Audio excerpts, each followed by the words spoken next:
اچھا یہ غور سے سننی گفتگو، جن لوگوں کے میں نے نام دیے ان میں سے ایک نام گیا ظہیر عباس، باقی 5 نام بالکل غیر متعلق تھے، لسٹ میں شامل نہیں تھے، ان کو نہیں جانا چاہیے تھا۔ اب یہ کن کے حوالے سے بات کریں؟ بیرسٹر گوہر، بیرسٹر علی ظفر وہ ملنے کے لیے گئے تھے، ان کے لسٹ میں نام نہیں تھے۔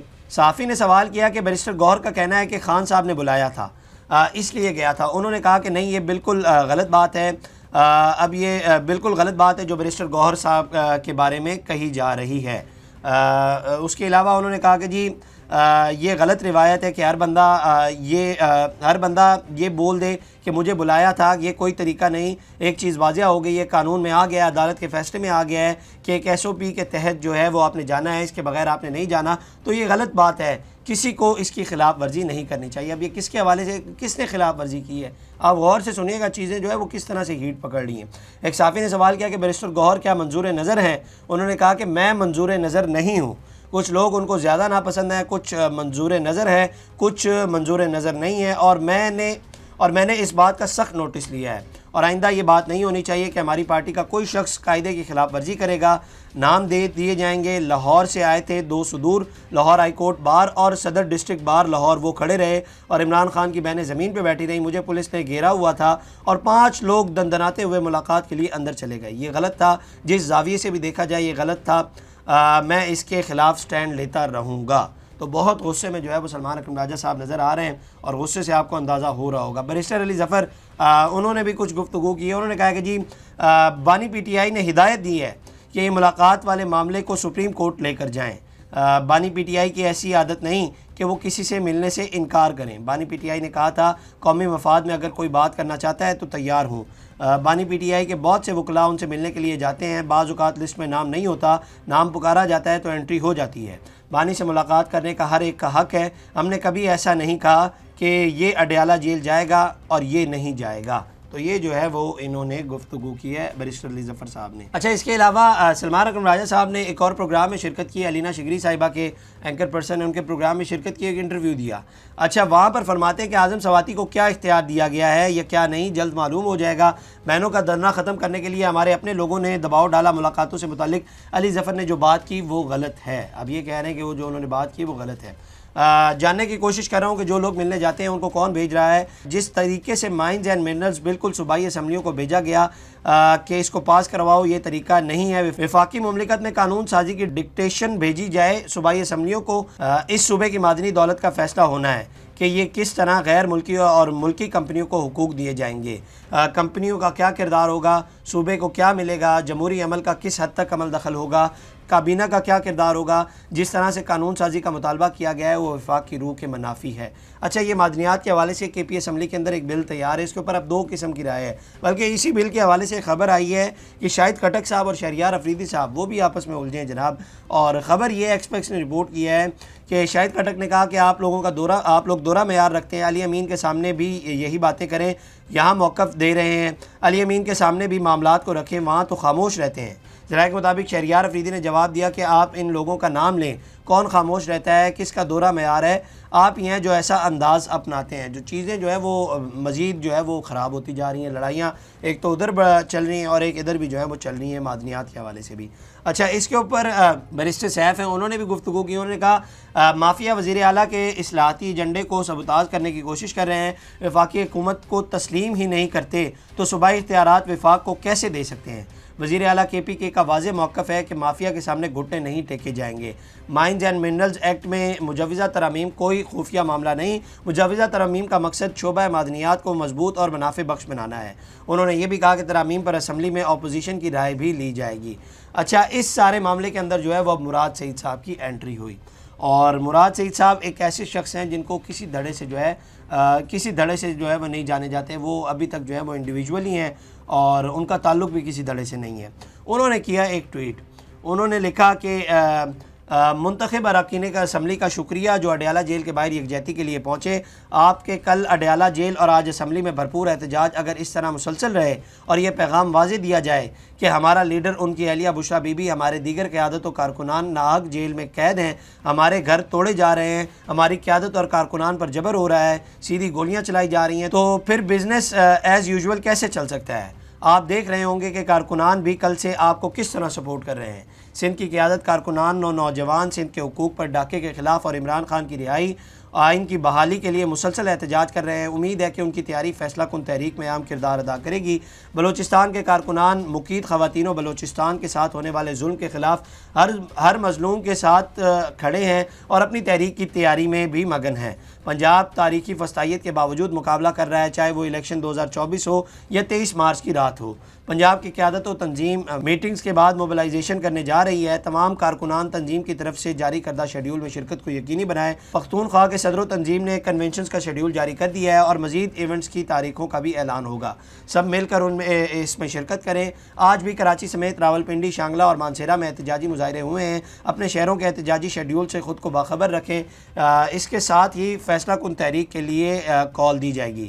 ذمہ داری بھی نبھائیں تاکہ پارٹی کی طرف سے جب بھی کال ہو تو ہماری تیاری ہو۔ گلگت بلتستان اور آزاد کشمیر کی رگوں میں بھی مزاحمت دوڑتی ہے۔ تحریکیں انہوں نے اپنی آنکھوں سے سامنے دیکھی ہیں، وہ بھی عمران خان کی رہائی اور آئین کی بحالی کے لیے تحریک میں اہم کردار ادا کریں گے۔ یاد رہے کہ آپ کے اتحاد آپ کی کامیابی ہے، اور جب نظریہ ایک ہو، مقصد ایک ہو، جبر و فسطائیت کا مقابلہ کر کے جب ایک مقصد کے لیے کوشش کر رہے ہوں تو پھر اپنے گھر کی لڑائیوں کو اپنے راستے کی دیوار نہیں بنایا کرتے۔ تو یہ جو ہے وہ انہوں نے ٹویٹ کیا۔ اچھا، میں پہلے بتا چکا ہوں کہ یہ فی الوقت جو ہے وہ نیوٹرل ہے، ان کا تعلق کسی دھڑے سے نہیں ہے۔ تو ایک بار پھر انہوں نے کال دے دیا، اور ایون دو پچھلی کال کے اوپر لبیک پی ٹی آئی نے نہیں کہا تھا جو انہوں نے دی تھی، آفیشیل میں پی ٹی آئی نے کوئی ایسی سٹیٹمنٹ نہیں دی، لیکن اب پھر جو ہے وہ انہوں نے کال دے دی۔ اچھا، اس کے علاوہ مشال یوسف زئی صاحبہ، انہوں نے بھی ایک ٹویٹ کیا۔ پھر انہوں نے لکھا کہ خیبر پختونخوا کی عوام نے ووٹ عمران خان کی رہائی کے لیے دیا ہے، نہ کہ بلز پاس کروانے کے لیے اور اسمبلیاں چلانے کے لیے۔ جب تک عمران خان اور ان کی اہلیہ بشرا بی بی اور تمام ناحق اسیران کی رہائی نہیں ہو جاتی، ملک میں رول آف لا نہیں آتا۔ ہم ایسے آنے والے ہر بل کی مخالفت کریں گے۔ اس بات کی میں تصدیق کرتی ہوں کہ خان صاحب اس بل سے لا علم ہے، اور خان صاحب نے میرے سامنے ایسی ہر چیز سے بائیکاٹ کا حکم دیا تھا۔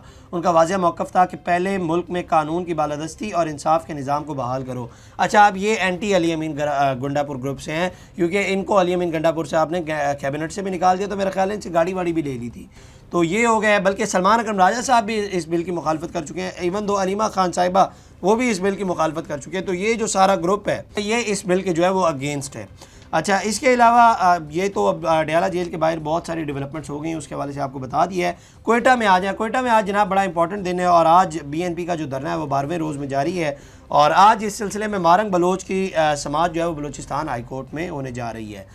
10 اپریل کو ان کو 3 MPO کے تحت جو گرفتار کیا گیا تھا، اس سلسلے میں کیس کی سماعت ہوگی۔ اس سے پہلے 26 مارچ کو اس کیس کی سماعت ہوئی تھی۔ بلوچستان ہائی کورٹ کے جسٹس روزی خان وڑیچ اور جسٹس شوکت علی رخشانی اس پہ مشتمل بینچ نے جو ہے وہ بلوچ یکجہتی کمیٹی کے سربراہ ڈاکٹر مارنگ بلوچ کی گرفتاری پر سماعت کے لیے منظور کرتے ہوئے IG پولیس اور وفاقی و صوبائی محکمہ داخلہ کو نوٹسز جاری کیے تھے۔ عدالت نے ڈاکٹر مارنگ بلوچ کے وکلاء اور رشتہ داروں کو ڈسٹرکٹ جیل میں ملاقات کروانے سے متعلق انہوں نے احکامات بھی جاری کیے تھے۔ تو عدالت نے یہ احکامات اور نوٹسز ڈاکٹر مارنگ بلوچ کی بہن نادیہ بلوچ کی جانب سے دائر آئینی درخواست کی سماعت کے موقع کے اوپر جاری کیے تھے۔ اب اس کیس کی دوبارہ جو ہے وہ سماعت ہونے جا رہی ہے۔ دیکھتے ہیں اس کے اندر کیا ڈیولپمنٹس ہوتی ہیں۔ ایون دو نادیہ بلوچ نے اس کے اوپر ٹویٹ کیا، I appeal all lawyers and members of legal fraternity to stand with us in court tomorrow, not just for morning but for what she represents. She has risked everything to speak for the disappeared, the oppressed, the unheard and marginalized in Balochistan. Her fight is not just hers, it's a fight for justice for you all. Please stand by her. یہ تو یہ جو ہے وہ ان کی بہن نے tweet کیا۔ اچھا، آپ کئی لوگ جو تجزیہ کار ہیں وہ یہ کہتے ہیں کہ آج اگر مارنگ بلوچ کو جو ہے وہ کسی طریقے سے ریلیف مل گیا، یا ان کی اگر جو ہے وہ ان کو رہائی مل گئی، تو بہت سی جو ٹینس سچویشن ہے بلوچستان کے اندر وہ کسی حد تک جو ہے وہ کنٹرول ہو جائے گی، اور اختر مینگل صاحب کا دھرنا بھی ختم ہی ہو جائے گا، کیونکہ ان کی بھی جو پہلی ڈیمانڈ ہے وہ یہی ہے۔